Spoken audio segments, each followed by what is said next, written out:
When you submit a dispute and you get a letter back stating the account has been verified, this is what that means. The credit bureau typically didn't do a full investigation. They took the information, your personal information, your identifiers such as your address, your date of birth, your social security number, and your name, compared it to the records that the company reporting the information has, and if they match, they'll say the account has been verified, meaning the creditor or the debt collector has the same address, phone number, and social security number for you that the credit bureau has.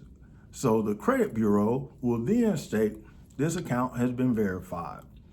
Now there's two things to understand. Always make sure in your first step before you start your credit repair that you remove all old addresses, phone numbers, employers, and make sure they have been removed from your credit report before you start disputing items on your credit report. If you've already done that and you still get the letter, which most of us will, the next thing you have to understand, when you submit your new dispute, you have to use different language. And you might wonder why. If you dispute an item and state, let's use an example, the collection being reported on my credit report doesn't belong to me, or I don't recognize this collection. And they come back when the account verified, this means you cannot use that same dispute method nor wording in your next dispute.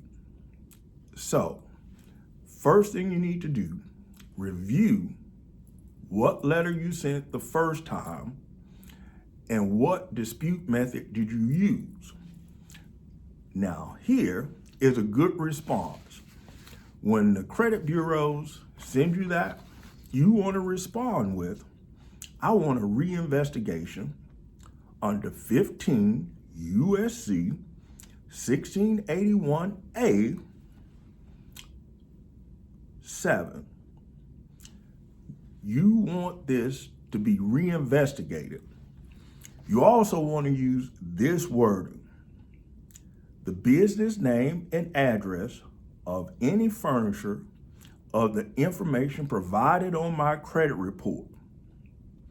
I want you to provide me that information.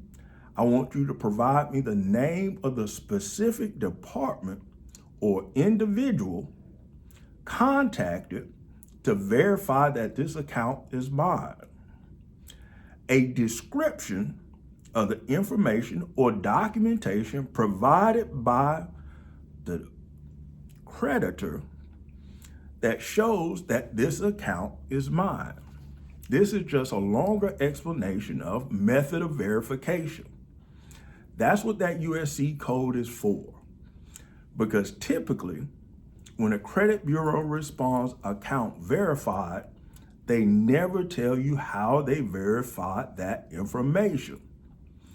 So you want to use that USC code 15 USC 1681A. This way, they have to provide you the information on how they verified the account. Once you send that, or before you send that letter, make sure you send it certified with a signature return, meaning you want to know who signed for this letter. This is extremely important because whenever you get an account verified,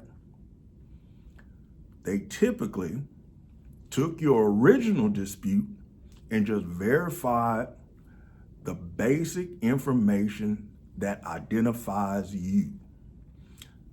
They asked the creditor, is this the name of the person that you're reporting that has a collection or a charge off, is this the address of the person that you are stating has this collection, charge off, or hard inquiry? Is it the date of birth of that particular individual? You will always get an account verified if you use in your second round the same exact wording that you used in your first round. So when you send your second round of dispute, or it's your third or fourth, make sure you change the wording. Next, not only do you need to send it certified,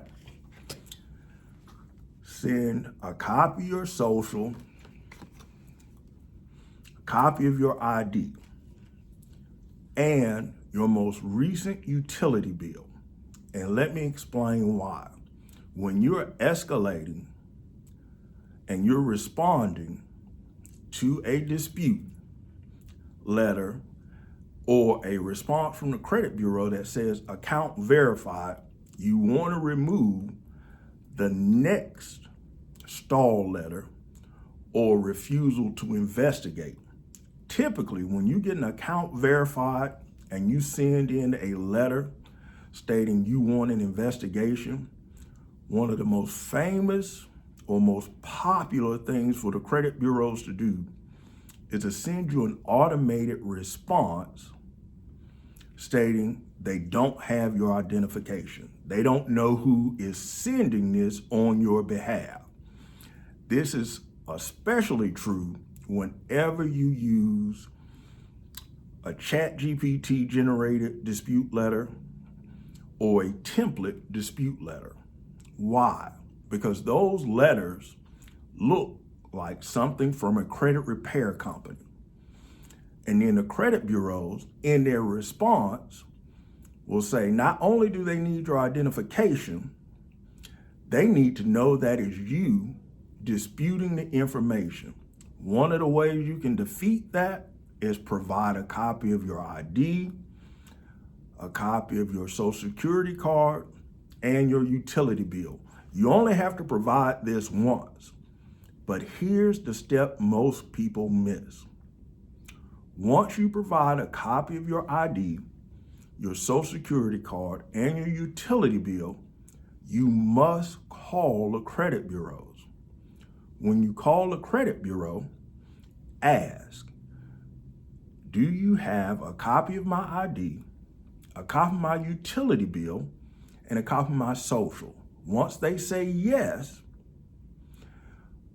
make sure you state, are you satisfied? Do you have the information and documentation necessary to prove and identify you?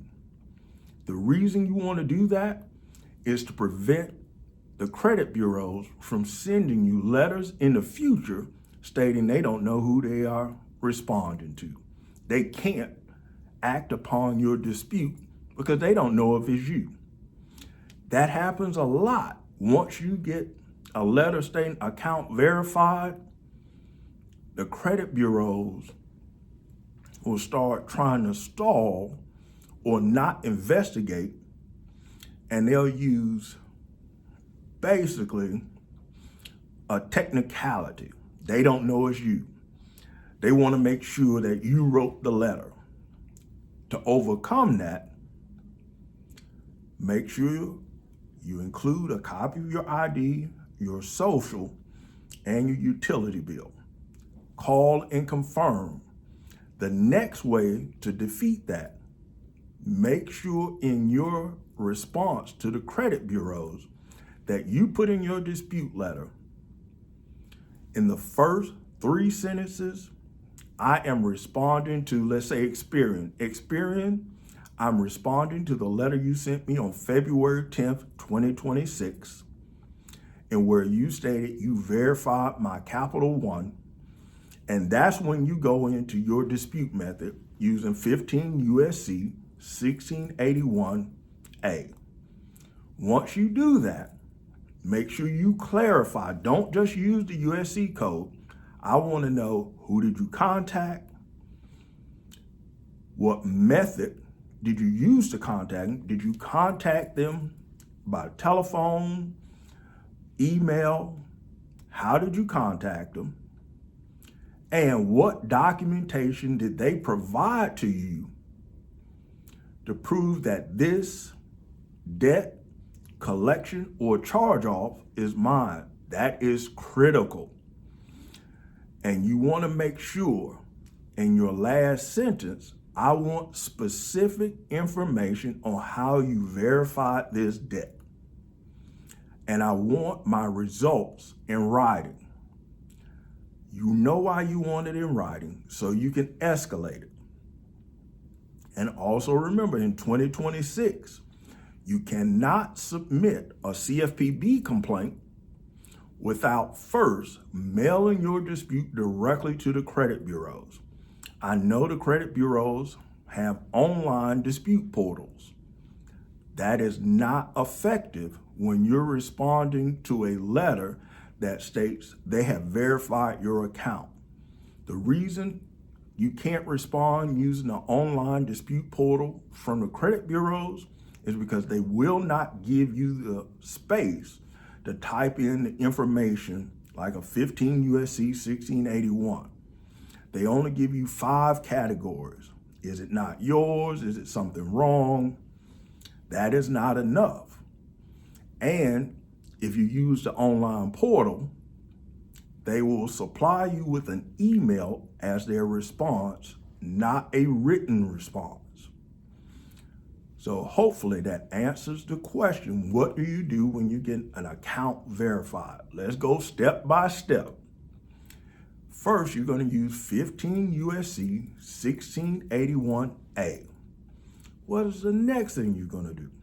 You're going to make sure your letter states, I am responding to the letter, and you're going to respond. You're going to provide the date that the letter was sent, and you're also going to provide the file number or the report number. TransUnion gives you a file number. Equifax and Experian say report number. You want to put the number in the top right-hand corner of their response letter. Will be either the file number or report number. You want to put that in the body of your letter, so they know that you are the one responding, not ChatGPT or some kind of third-party credit repair. That way they can't send you the follow-up stall letter stating, provide me your identity and all that. And make sure, once you provide your driver's license, social, and utility bill, to call, ask, do they need any information more to verify your identity, and have they received the documentation necessary to verify you? Once they say yes, make sure you take the name of the person you spoke to and their agent ID number or the call number. This is how you properly respond to when they say the account is verified. Thank you, and if you have any questions, leave a comment or send me an email at perfectscore@$10creditrepair.com.